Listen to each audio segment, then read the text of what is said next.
Questions oral questions. The honourable member for Westmount Ville-Marie.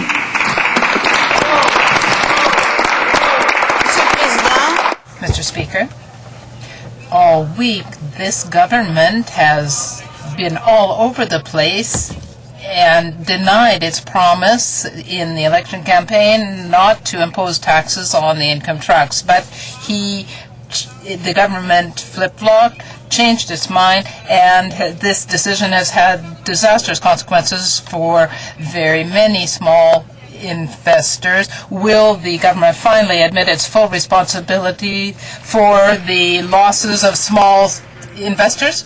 Monsieur le Président.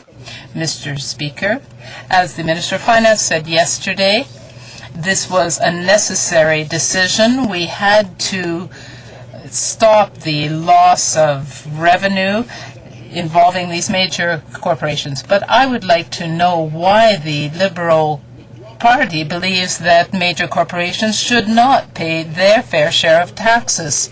Why do they want to force average Canadians to pick up the bill? Taxes have to be spread out evenly among all Canadians. Mr. Speaker, this government must be getting the same emails we are from angry Canadians. Have they read them? Let me read one. This is from Mrs. St. Clair in Surrey, BC, and I quote, "As a single pensioner living mostly on my income trust investments, I find myself looking at the hiring signs at Tim Hortons. I trusted the Prime Minister when he stated he would not touch income trusts. How can this arrogant minority Conservative government turn their backs on people like Mrs. St. Clair in BC? The Honourable Parliamentary Secretary to the Prime Minister. Well, Mr. Speaker, let me tell you what the President of the Canadian Snowbird Association had to say, a group that represents thousands of seniors. He said that, quote, "Seniors built this country and deserve to enjoy their retirement. I'm pleased that the Finance Minister has acted to allow pension income splitting. It is in the best interest of all Canadian seniors who will be better off under the government's plan." The real question, Mr. Speaker, is why the Liberal Party is opposed to income splitting for seniors. Will they vote against this, Mr. Speaker? And will they commit to Canadians that should, heaven forbid, they ever come back to government, they'll take away that multi-billion-dollar tax cut for Canadian seniors, particularly those on low and modest income? Honourable member for Westmount Ville-Marie. Mr. Speaker, the Parliamentary Secretary to the Prime Minister and the Conservative MP seem to know everything about this. When he was in the opposition, he said that there would be no new taxes, that small investors therefore should invest in these income trusts.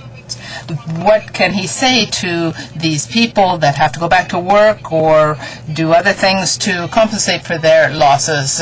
But in fact, he has thrown people into the lion's den. Mr. Speaker, I would suggest that the honourable member should recall that it was her Liberal government that created a scandal in Canada's financial markets with leaks of privileged information that resulted in an RCMP investigation and the involvement of the Ontario Securities Commission. We took a needed decision, a difficult decision, and we did so responsibly. We wanted to make sure that... Mr. Speaker, Mr. and Mrs. Cheney from British Columbia lost over $80,000 in one day due to the Conservatives' broken promise.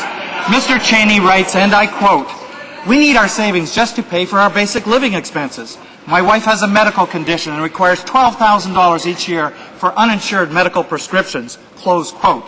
Today, they no longer have sufficient income to pay for those basic living needs, Mr. Speaker.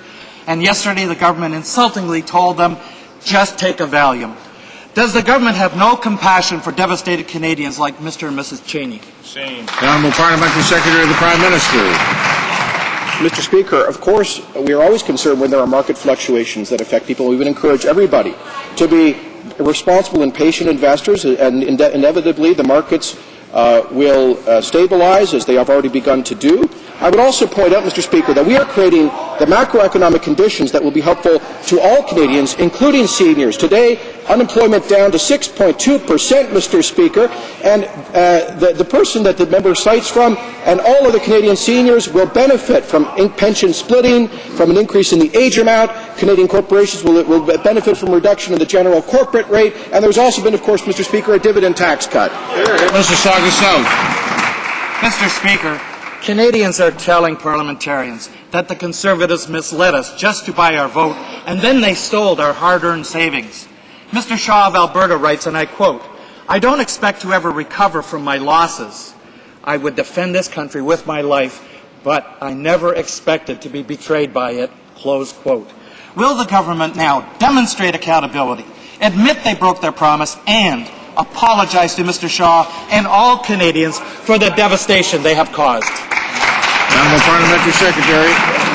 Well, Mr. Speaker, we're still waiting for the apology from the Liberals for having given leaks of privileged information to their millionaire friends on Bay Street last year, which resulted in very peculiar trading circumstances that profited Liberal insiders to the tunes of hundreds of millions of dollars with respect to income trusts, Mr. Speaker. We're still waiting for an apology from the Liberal Party for having promised to abolish and scrap the GST. It's still here, Mr. Speaker, but I'll tell you what, we're cutting it because we're in favour of universal tax relief for every Canadian, including low-income Canadians. The Honourable Member for Rivière-du-Nord, Mr. Speaker. In Nairobi, the real objective of the Environment Minister has been made clear yesterday. She said that she wanted to develop a new international protocol that was effective, that would include large final emitters. Would the Prime Minister make it clear that the Environment Minister's objective is to sabotage Kyoto? Mr. Speaker, I do not accept that statement. The Environment Minister takes her leadership role very seriously at the Nairobi conference, and I can tell this House that we will work closely with other countries at the conference to come up with a realistic, effective climate change agreement, and I would invite the member to work with us to help reduce GHGs in Canada by supporting the Clean Air Act. The Honourable Member for Rivière-du-Nord. Does the Prime Minister recognize that his instructions to the Environment Minister are closely tied to the views of George Bush? In Nairobi, she should not be sabotaging the Kyoto Protocol by supporting the American position and enable companies to continue polluting. Mr. Speaker, that statement is totally false. This government has proposed, for the first time in Canada's history, a Clean Air Act, which will enable the government to regulate, have mandatory standards for industries, for polluters, and for GHG emitters. We hope to have the support of the Bloc Québécois to pass this legislation. The Honourable Member for Beauharnois-Salaberry. Mr. Speaker, the Prime Minister is sabotaging Kyoto, and he is helping the major oil companies by allowing them 100% deductions for tar sands development. And this is unprecedented. Does the Minister of Natural Resources recognize that there should be no tax deductions given the high price of oil? The money should be used instead to develop clean energy. The Honourable Parliamentary Secretary to the Minister of the Environment. Well, Mr. Speaker, over the next 2 weeks in Nairobi and the UN Climate Change Conference, one of the issues the countries will be dealing with and discussing is how we can review the Kyoto Protocol. Mr. Speaker, it's an important agenda. It'll include discussing what has worked and what hasn't. And we all know the Liberal plan, which the Bloc is supporting, didn't work. The Honourable Member for Beauharnois-Salaberry. Tax deductions for oil companies are not providing any economic incentive now that the price of a barrel of oil has gone up. It is just a gift to oil companies. Can the minister not recognize now that renewable energies like wind and others should be developed more quickly?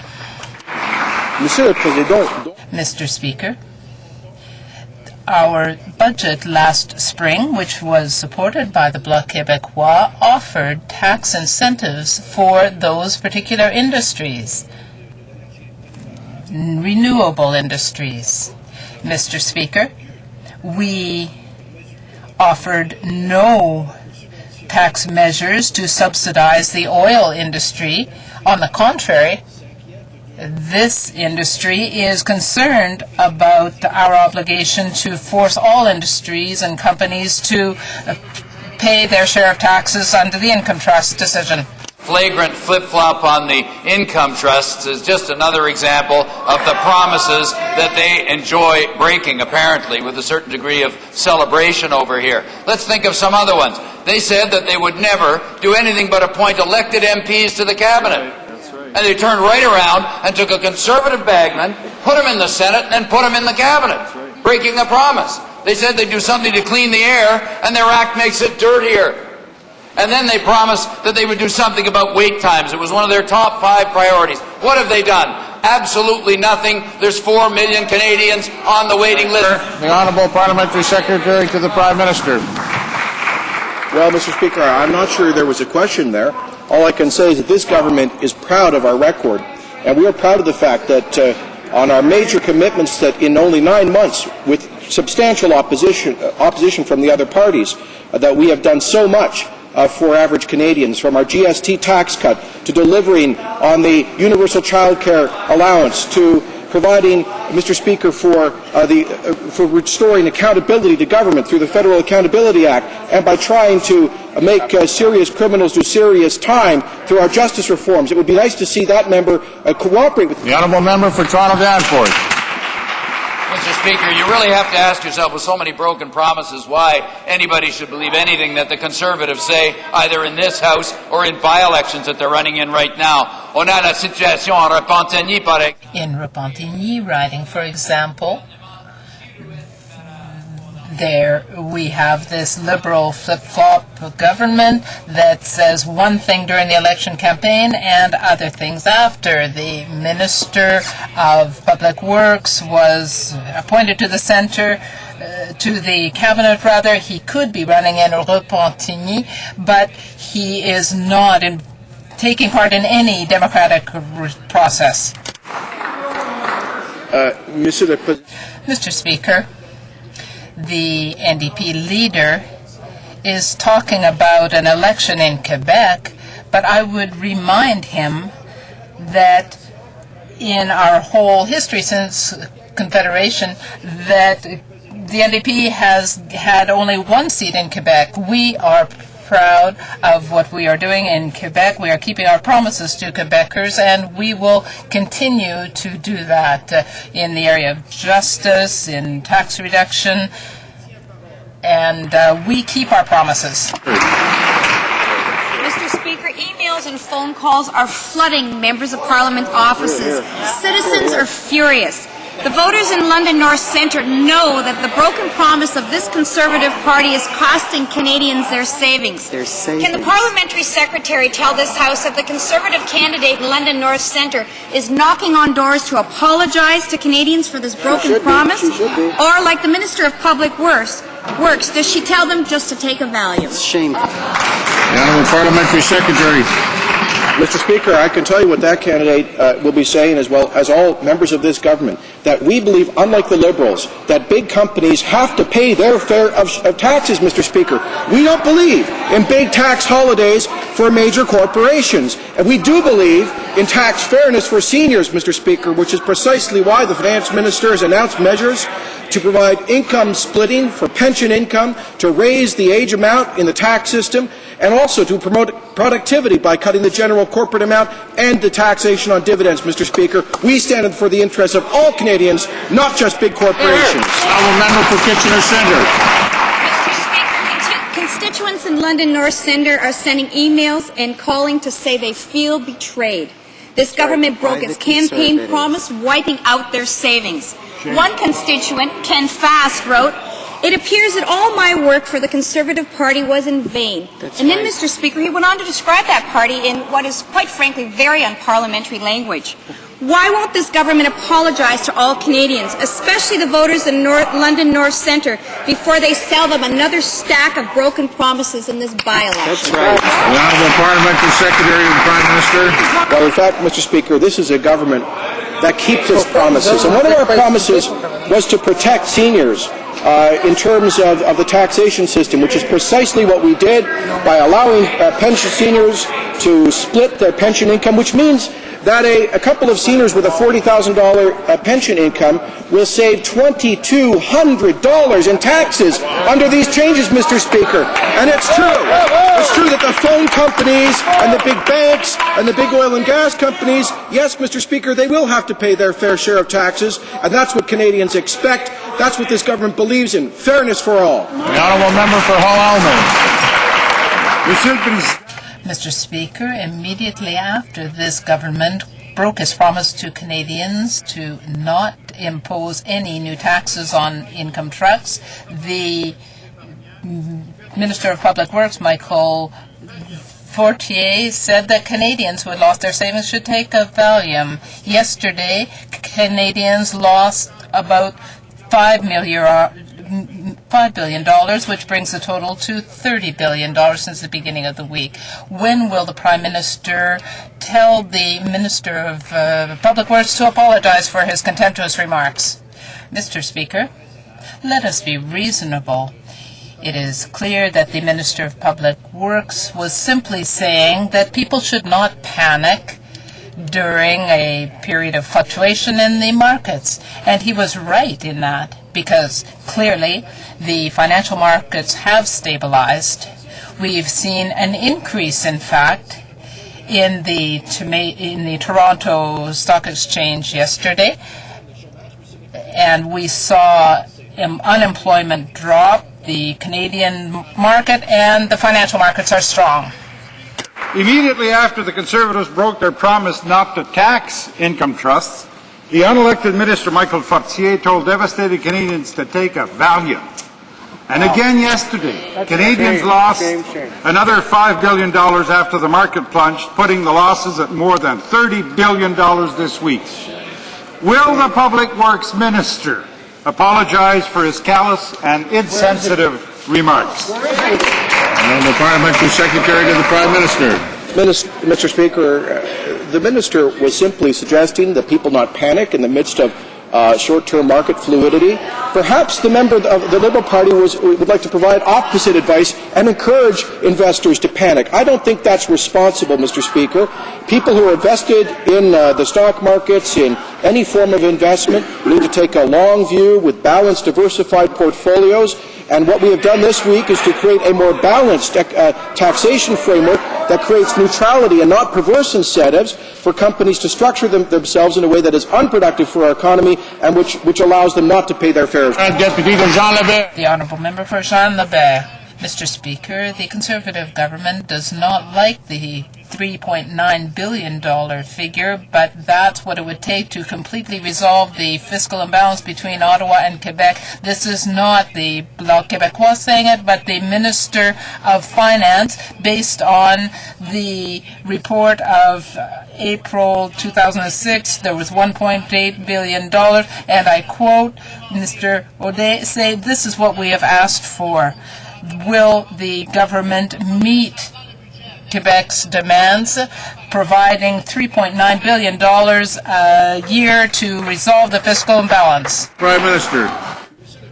Mr. Speaker, yesterday, Mr. Gagné, the Director of Applied Economics at the HEC said that the Bloc Québécois statement is not based on our conclusions, but rather quite questionable manipulations of some of the figures in our report.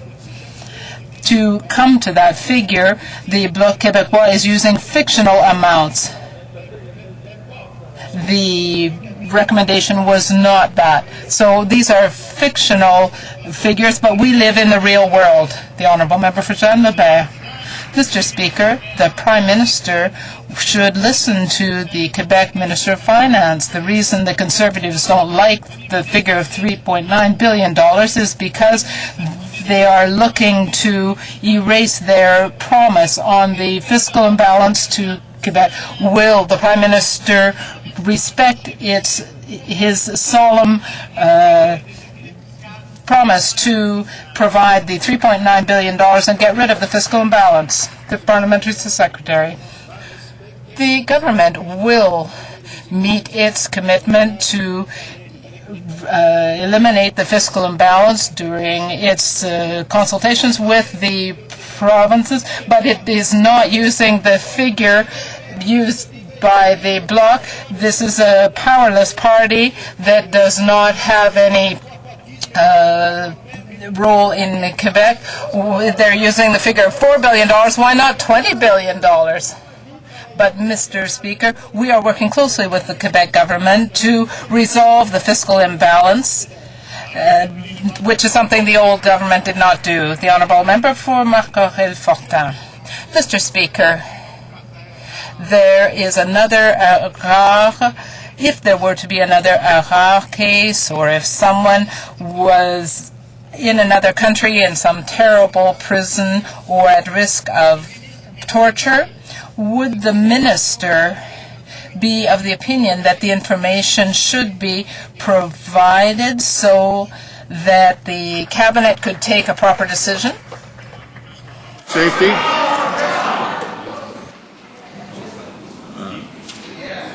Honourable Deputy de Marc. The Honourable Member for Marc-Aurèle-Fortin.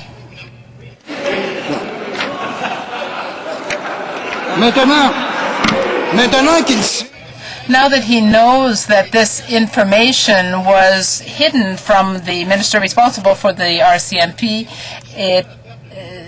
and that the RCMP member got only 1 day of penalty for sexually assaulting someone, that there were irregularities in the way investigations were undertaken and delays. Is the minister still confident in the commissioner, or should he ask him to resign? Mr. Speaker, we will accept the 23 recommendations in Justice O'Connor's report.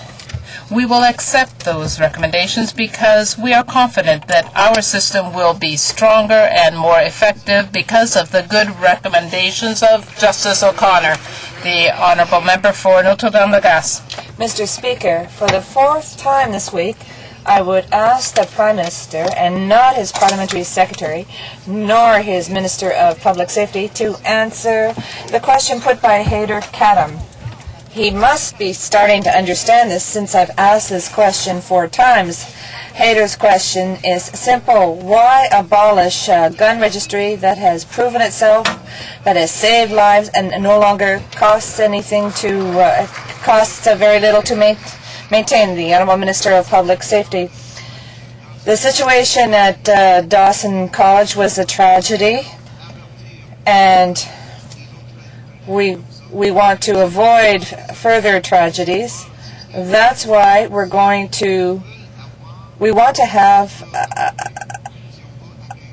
a system so that if anybody buys a firearm, the person will first of all have to have a license. There will have to be a process, and we want to eliminate any imbalanced person from being able to prevent a firearm. Shameful.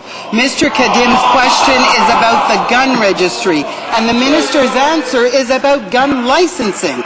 If the minister and his government want to play word games with this young man, they should have the courage to do it to his face. So for the 5th time, Mr. Kadim's question to the Prime Minister is, I want him to explain why he wants to dismantle the gun registry, proven to have saved many lives and which now costs next to nothing to maintain. The Honourable Minister of Public Safety.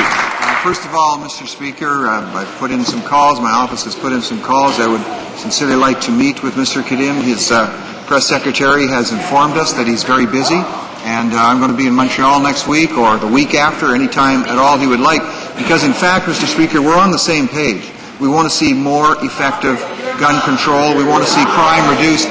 And it would help the public debate, Mr. Speaker, if the Liberals would clarify we are not eliminating the registry. We are taking away one portion of it that the Auditor General said was ineffective and very, very expensive. We want a system that reduces. The Honourable Member for London West. It's becoming increasingly clear that during the last election, the Conservative Party was willing to say anything to anyone to get their vote. Yesterday, before the Standing Committee on Public Safety, department officials exposed the minister by admitting that it's going to cost $1 billion to follow through on his plan to arm border guards. Will the minister admit he made a mistake during the campaign and take the advice of the RCMP commissioner who said that arming border guards is, quote, not the optimum answer?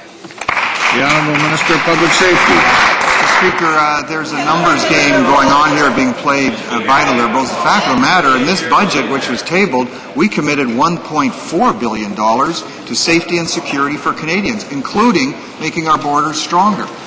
In that whole figure, the Liberals took a swipe at something less than 10% of that and said, well, that's $100 million, and if you take that over 10 years, that's $1 billion. Well, if you take it over 100 years, I guess it's $10 billion, Mr. Speaker. The fact of the matter is, we respond when our men and women on the front lines ask for the equipment and the tools and the training to do the job. We respond to them. We stand up for them. The Liberals desert them. The Honourable Member for London West. Apparently being a Conservative means never having to say, I'm sorry. First they told us that arming border guards would cost $100 million. Now the department is telling us it will cost $1 billion to fund this poorly conceived campaign promise. Could the minister tell the House who has their facts wrong? The minister himself or his department officials? His department officials. The Honourable Minister of Public Safety. I've already explained the numbers game that's going on here, but here are the facts, Mr. Speaker. When border officers for years asked the Liberals that they would be able to have more officers so they don't have situations where a man or a woman is alone at a border point in a remote area of the country at night, the Liberals said no, you have to be there alone. When they asked for other protection, the Liberals said no. We've said yes. And what do the Liberals call the border officers, Mr. Speaker, who stand up for our protection and our security? They call them wimps. That's where we need an apology from the Liberals. Those men and women are not wimps, Mr. Speaker. They are dedicated professionals. They're securing our borders, and we're proud to be helping them do that. The Honourable Member for Fleetwood Port Cowes. The Honourable Member for Fleetwood Port Cowes.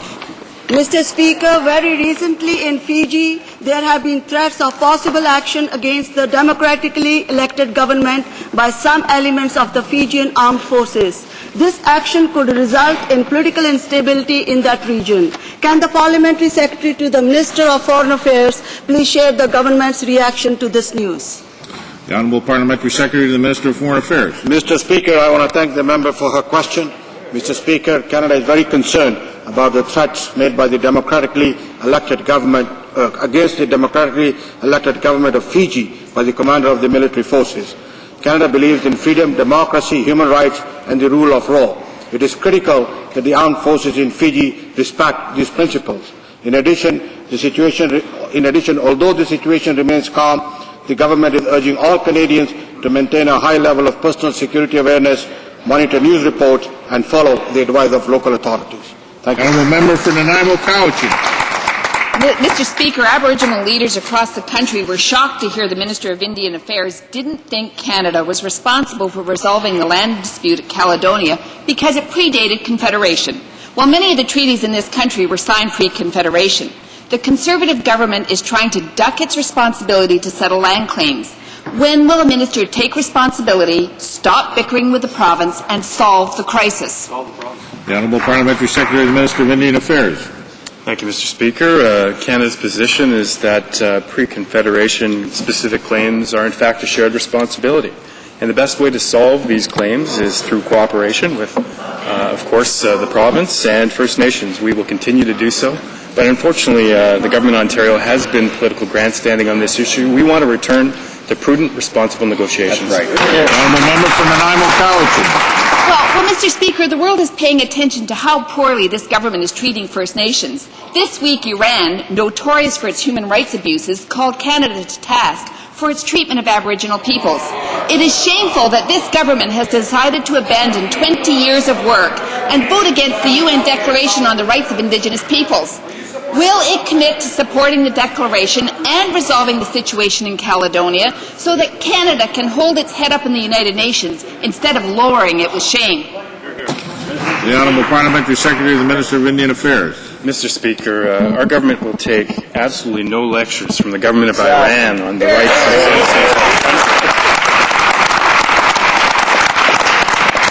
Mr. Speaker, we're moving forward for Aboriginal Canadians. Of course, families that have not seen matrimonial property, we're moving forward with a plan that will bring forward human rights where they haven't been before. And, Mr. Speaker, this minister is taking action. We're very proud of it.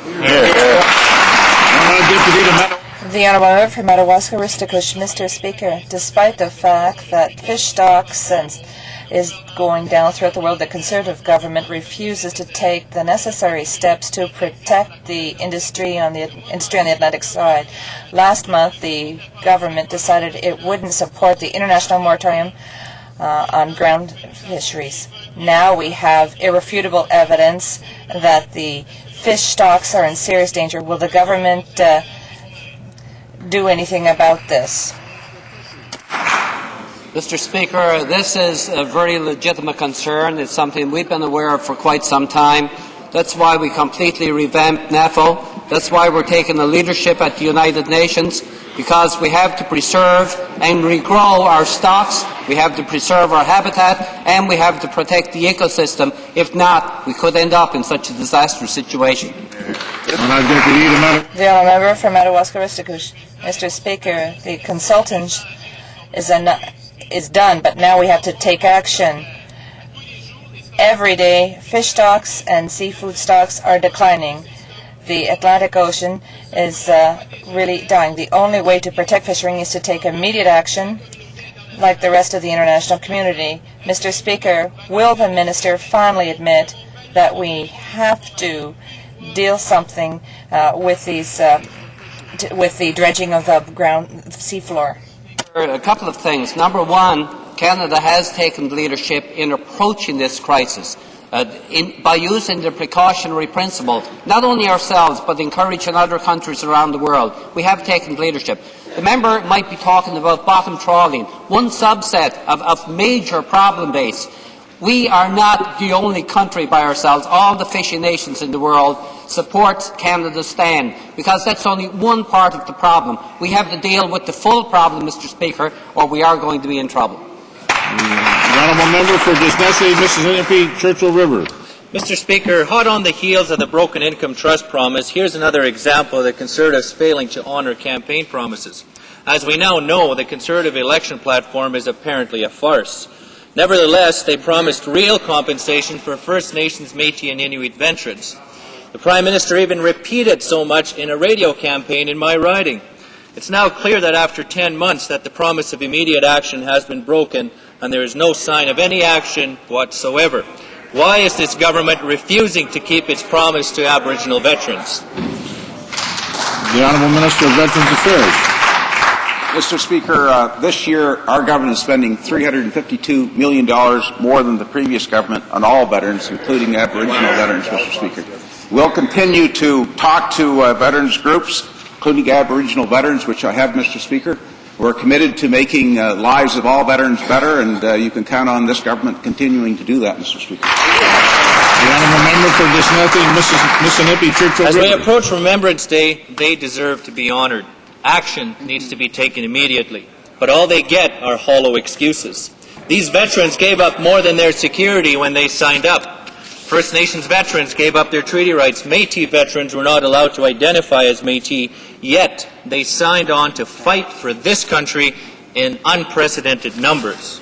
The Conservatives and the Prime Minister made a sacred promise when they pledged immediate action to compensate Aboriginal veterans. Why did they break this promise? The Honourable Minister of Veterans Affairs. Mr. Speaker, there's much of what I agree with in the member's preamble in terms of the dedication of our veterans, our Aboriginal veterans, their commitment to Canada. But, Mr. Speaker, I want to remind them he's a member of a party and a government that was in power for 13 years that ignored Aboriginal veterans, ignored all veterans, and, Mr. Speaker, ignored our defense spending and our men and women in uniform. I mean, that's their sad record after 13 years, Mr. Speaker. We're not going to do that. We're going to work on every one of these issues, issue by issue, and we're going to work through them. We're going to be there to support those advocates. The Honourable Member Richmond Arthabaska. Mr. Speaker, according to the Minister of Agriculture, the programs will help farmers who have suffered income losses, and I refer particularly to the problems with the golden nematode, but apparently these programs are inadequate. What's the government waiting for? It has to help these producers in St. Arlo by setting up a specific program earmarked for them in particular. Mr. Speaker, I'd like to point out to my colleague how fast this government has managed to regionalize this crisis, and this entails several $1 million for the province. The support programs are for these producers in the zone and quarantine is adequate. The Honourable Member for Richmond Arthabaska. The parliamentary secretary said it yesterday and has really said something else. He said that the existing programs were adequate, so he was giving false hope. I would like the Père Chouinard said that the CASE program doesn't work. On October 6, we talked about needing a new program to deal with the catastrophe, and this would. We had to compensate producers beforehand who had to kill their cattle. We think that we need a similar program for Senamabla in order to give them immediate compensation. The Honourable Parliamentary Secretary, Mr. Speaker, the producers realize how fast we can take action. The minister asked his officials to work closely with the Quebec officials on the issue of support programs on top of other income programs. We can take action, unlike the members in the Bloc Québécois. Mr. Speaker, last Wednesday, the Minister for Foreign Affairs compared the evacuations of Canadians from Lebanon as, I quote, the same kind of chaos at a shopping mall at Christmas near closing time or at an airport during a snowstorm. This is another callous, highly insensitive remark, Mr. Speaker, from our top diplomat, and the international community is noticing. So I ask, Mr. Speaker, will the Minister of Foreign Affairs apologize for likening tens of thousands of Canadians caught in a war zone and fearing for their life? Will he apologize to those Canadians? The Honourable Parliamentary Secretary to the Minister of Foreign Affairs. Mr. Speaker, this was one of the most successful evacuations Canada has ever undertaken. All the diplomats, everybody worked together, all Canadian people worked together to bring Canadians out of a war zone, and we are very proud of the record of the Government of Canada on this part. Thank you, Mr. Speaker. Member for Sclavono St. Paul. Mr. Speaker, yesterday the Commonwealth Fund released a report comparing Canada's health care system to 6 other developed nations.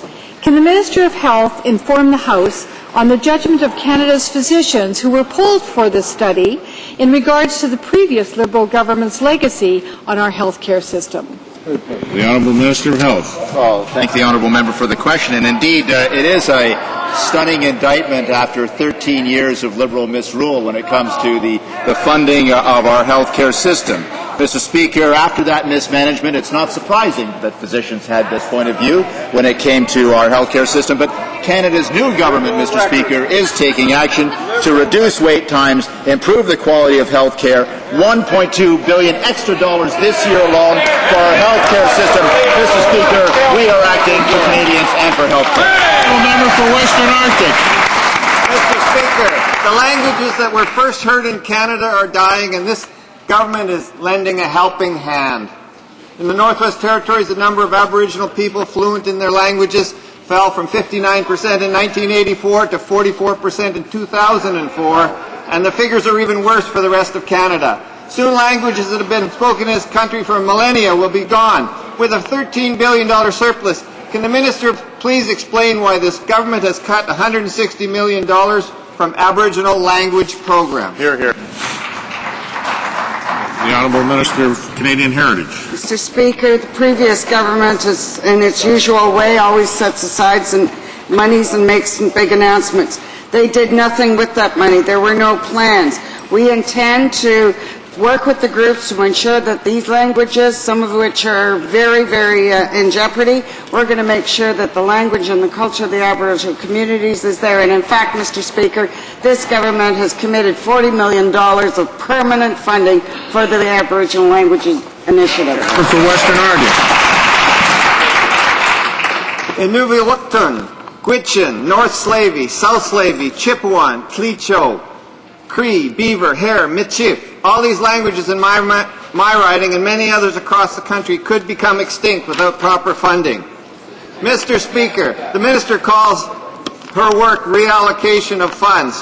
Should Aboriginal people trust that statement any more than senior citizens should have trusted a promise not to tax income trusts? The Honourable Minister of Canadian Heritage. Mr. Speaker, I'm very aware that there are languages that are on the brink of extinction. That's why we need a plan. We've got to get to the recording these languages. We have to make sure that instead of continually talking about what we're going to do with vast sums of money and do nothing, we are actually going to act. Here, here. The Honourable Member for Winnipeg South Centre. Thank you, Mr. Speaker. Mr. Speaker, the Ministry of Agriculture is attempting to destroy the Canadian Wheat Board. Yet the Conservative sheep representing Winnipeg refuse to defend the city they represent. When the Minister speaks in Winnipeg today, Mr. Speaker, will he tell the Chamber of Commerce audience about the 460 lost jobs and the $66 million in lost wages and salary in the city? My question, Mr. Speaker, is for the Minister of Justice. Is how much damage must his government inflict on the city of Winnipeg before he will stand up and say no more? The Honourable Parliamentary Secretary to the Minister of Agriculture. Mr. Speaker, I've noted the question asked, and I'm convinced that our government will take action in the interest of this area, and I will talk to my minister so that he can provide an answer next week. Mr. Speaker, as we all know, Liberals are skilled in dithering on important issues such as addressing land claims. The BC treaty process talks started by the former Conservative government were followed by 13 years of Liberal inaction. It took a Conservative government coming back into power to bring about a final agreement with the Lheidli Band and an official signing ceremony. Can the Minister of the Indian and Northern Affairs tell this House about this great new chapter for Aboriginals in British Columbia? Parliamentary Secretary to the Minister of Indian Affairs. Thank you, Mr. Speaker. I'm very proud to say that last Sunday was a historic step.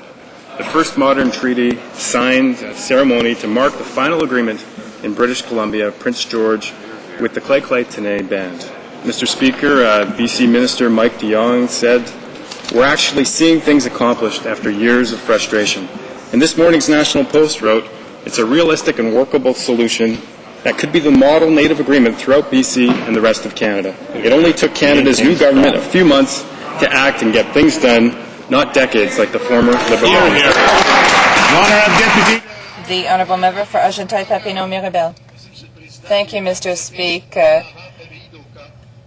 The group of regional organizations received assistance for $3 million from PEC, part of the infrastructure municipality program for a tourist project.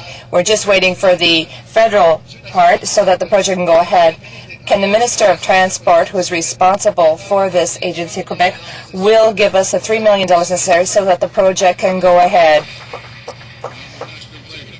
Thank you, Mr. Speaker. Indeed, the authorities of the Bay-Doka have submitted this project under the infrastructure program. This is a program in Quebec. The government has got first responsibility, but it's a project where we share 30%. But the government of Quebec decided to change its procedure. It will not be investing in it, so we are not. But this project has been resubmitted to Economic Development Agency, and as far as purchasing the land is concerned, we will be able to do something there with the second application. It's Friday, and that means it's time for the Blue Plate Special. On the menu today, Christopher Essex, a government appointment who denies the science of climate change to the National Sciences and Engineering Science Council. The amendments to the Accountability Act that the NDP put forward will eliminate this kind of political cronyism. Sadly, the Liberal Senate is blocking changes to the political patronage as usual, and Conservatives right now are scrambling to make as many appointments as they can. Will the Conservatives withdraw Mr. Essex's appointment and immediately halt the appointments? Order. The Honourable Parliamentary Secretary. I thank the honourable member for his question. Indeed, we do make merit-based appointments to all positions, regardless of what position that may be. But the reality is the member is correct in pointing out that the Liberals continue to hold up the Federal Accountability Act. They continue to block the toughest anti-corruption law in Canadian history. And on the subject of appointments, they attempted to amend the Accountability Act to legalize the practice of phantom jobs. On this Halloween week, Mr. Speaker, they should be ashamed of themselves that they're still looking out for old Liberal ghosts, for old Liberal cronies. Thank you. The honourable member for Davenport. Last question. Mr. Speaker, once again, Torontonians and Ontarians have been let down by this government. The Minister of Aboriginal Affairs refuses to meet to help deal with Caledonia. The Prime Minister snubs the Premier. And now this government has failed to provide funding for Expo 2015 in Toronto. This is proof that this government simply doesn't care about Ontario. Given their failure to support Expo 2015, will this government now commit to secure stable funding for Toronto's waterfront redevelopment? The Honourable Minister of Canadian Heritage. Did support Expo. Well, Mr. Speaker, we did support the Expo bid when we committed $600 million to that effort. I'm not sure why the Ontario Liberals wouldn't make a commitment to Toronto, and maybe the member from Ottawa South could get us an answer to that question. Mr. Speaker, we support Toronto. We support Ontario. This is a lost opportunity, and we ask Toronto and the province to work with us to make sure that Toronto and Ontario can play a full role in Canada and in the world. Order. That brings